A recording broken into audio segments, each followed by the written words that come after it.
ऐसे ऐसे परिवार वेखे मैं अपने जिंदगी में जिथे सस अपने पुत्र नूं ते कह दिंदी है तू इत्थे गलत है, पर नूंह दा पक्ष पूरदी है भी मेरी ये धी सही है, क्योंकि उन्होंने पता है असीं घर च इकट्ठियां रहना है। तो ऐसियां भी हैगियां जिहड़ियां पुत्र दा पक्ष पूरदियां ने, बगानी धी नूं उन्होंने बगानी कह के दुरकारना है। तो कित्थों सुख आ जाएगा जी साडे घरां च?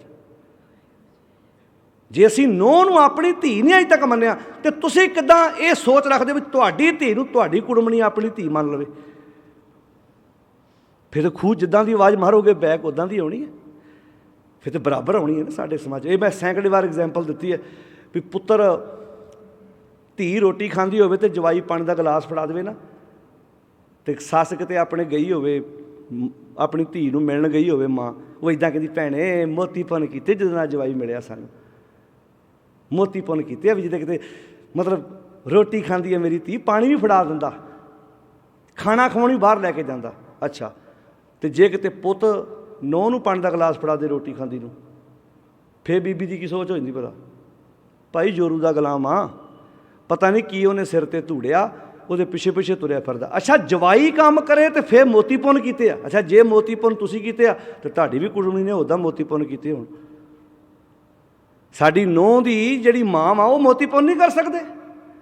ਸਾਡੀ ਸੋਚ ਇੱਥੇ ਆ ਤੇ ਅਸੀਂ ਕਹਾਂਗੇ ਮੈਂ ਤਾਂ ਸਵੇਰੇ ਉੱਠ ਕੇ ਇੰਨੀ ਬਾਣੀ ਪੜ੍ਹਦਾ ਜੀ। ਕਾਹਦੀ ਬਾਣੀ ਪੜ੍ਹਦਾ? ਤੂੰ ਤੇ ਅਜੇ ਤੱਕ ਇੱਕ ਹੋਇਆ ਹੀ ਨਹੀਂ। ਜੇ ਤੂੰ ਆਪਣੇ ਧੀ ਜਵਾਈ ਪ੍ਰਤੀ ਤੇਰੀ ਸੋਚ ਇਹ ਹੈ ਤੇ ਨੂੰਹ ਪੁੱਤ ਪ੍ਰਤੀ ਵੀ ਤੇਰੀ ਸੋਚ ਇਹੋ ਹੋਣੀ ਚਾਹੀਦੀ। ਸਾਡੇ ਘਰਾਂ ਨੂੰ ਕੁਝ ਨਹੀਂ ਹੋਇਆ, ਬਸ ਅਸੀਂ ਆਪਣੇ ਘਰਾਂ ਦੇ ਸਿਸਟਮ ਢਾਂਚੇ ਨੂੰ ਠੀਕ ਕਰਨ ਨੂੰ ਤਿਆਰ ਨਹੀਂ ਹਾਂ। ਕੁਝ ਨਹੀਂ ਹੋਇਆ ਸਾਡੇ ਘਰਾਂ ਨੂੰ ਨਾ। ਕਹਿਣਗੇ ਘਰ ਬਦਲ ਦਿਓ ਜੀ, ਇਹ ਘਰ ਸਹੀ ਨਹੀਂ ਹੈਗਾ।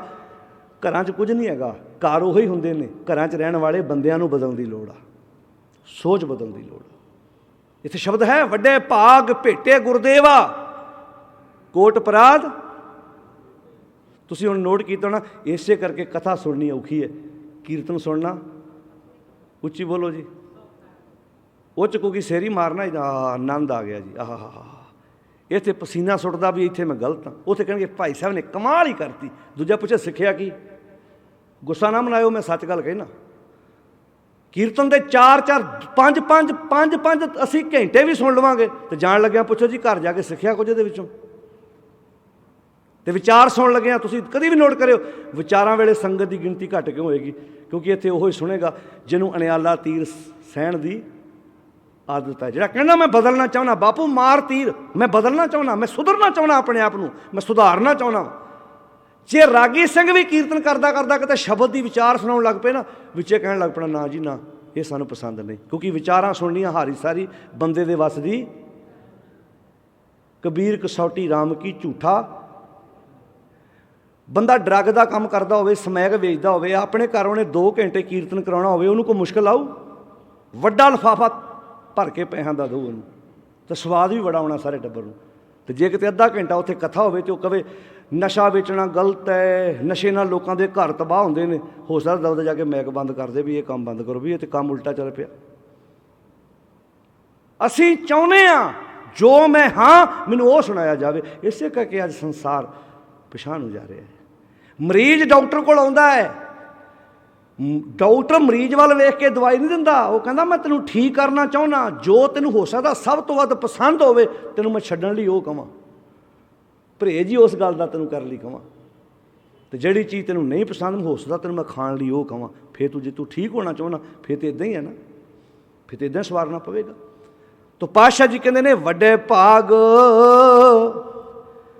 ਭੇਟੇ ਗੁਰਦੇਵਾ ਕੋਟ ਅਪਰਾਧ, ਕਰੋੜਾਂ ਅਪਰਾਧ ਮਿਟੇ ਹਰ ਸੇਵਾ ਚਰਨ ਕਮਲ। ਚਰਨ ਕੌਣ ਹੈ? ਗੁਰੂ ਦਾ ਸ਼ਬਦ। ਹਿਰਦੈ ਚਰਨ ਸ਼ਬਦ ਸਤਿਗੁਰੂ ਕੋ। ਗੁਰੂ ਦਾ ਸ਼ਬਦ ਹੀ ਗੁਰੂ ਦੇ ਚਰਨ ਨੇ। ਹਿਰਦੈ ਚਰਨ ਸ਼ਬਦ ਸਤਿਗੁਰੂ ਕੋ ਨਾਨਕ ਬਾਂਧਿਓ ਪਾਲ। ਗੁਰੂ ਦਾ ਸ਼ਬਦ, ਗੁਰੂ ਦੇ ਚਰਨ। ਆਹ ਹੁਣ ਆਪਾਂ ਕੀ ਕਰ ਰਹੇ ਹਾਂ? ਗੁਰੂ ਦੇ ਸ਼ਬਦ ਰੂਪੀ ਚਰਨਾਂ ਨੂੰ ਆਪਣੇ ਹਿਰਦੇ 'ਚ ਵਸਾਉਣ ਵਾਸਤੇ ਕੰਨਾਂ ਰਾਹੀਂ ਸੁਣ ਰਹੇ ਹਾਂ। ਅਤੇ ਜੇ ਕਿਤੇ ਗੁਰੂ ਦਾ ਚਰਨ ਸ਼ਬਦ ਮੇਰੇ ਅੰਦਰ ਵਸ ਗਿਆ, ਇੱਕ ਅੱਧੀ ਗੱਲ ਮੈਨੂੰ ਸਮਝ ਆ ਗਈ ਅਤੇ ਮੈਂ ਮਾੜੀ ਗੱਲ ਛੱਡ ਦਿੱਤੀ, ਸਮਝ ਲਓ ਮੈਂ ਗੁਰੂ ਦੇ ਚਰਨਾਂ ਨੂੰ ਧੋ ਕੇ ਪੀਣਾ ਸ਼ੁਰੂ ਕਰ। ਚਰਨ ਸਾਧ